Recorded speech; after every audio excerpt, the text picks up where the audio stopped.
بیماری کووید 19 بر روزگار هر یک ما تاثیر خود را گذاشت. صرف نظر از آن که در کجا در کدام وظیفه کار میکنیم.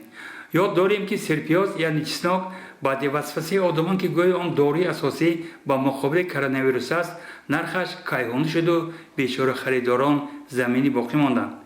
در خارج مرج بالاروی نرخ مردم را بیشتر تهلکه ذخیره مواد خوراکه فرا گرفت و توجه به بعضی مسائل از جمله ماشین کمتر شد.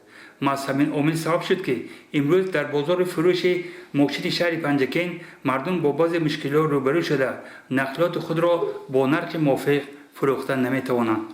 با فکر شما همین کرونا ویروس نرخ نام ماشین به تاثیر کردگی یا نه؟ تاثیر نمی‌کنه که تاثیر کردگی.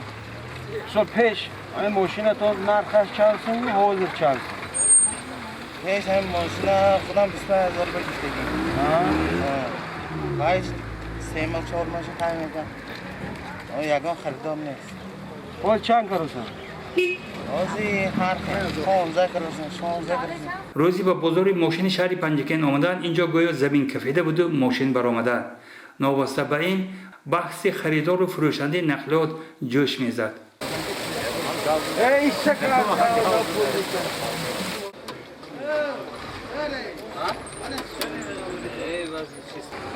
نرخش اکنون پیشتر نرخی حاضر فرق میکنه که این خریدار بیان میگه نباشد نرخ حاضری نه اصلا اگر 50000 45000 پیشش هست زیاد بود تو نرخ فرمان خریدار حاضر است 50000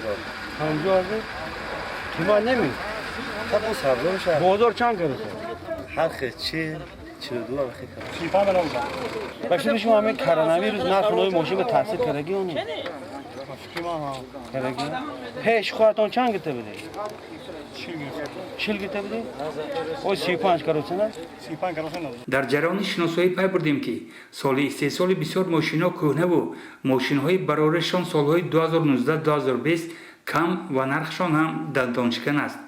ولی این مردم را ناامید نکرده بود و هم فروشنده و هم خریدار با هر را می‌خواستند خود را حق برآورند. چه علاج؟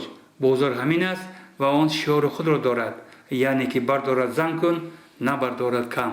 شما تماشابینان عزیز محترم گزارش ما را همچنین میتوانید توسط کانال یوتیوب تیوی سیما در تمام دنیا تماشا کنید و ابونه شوید.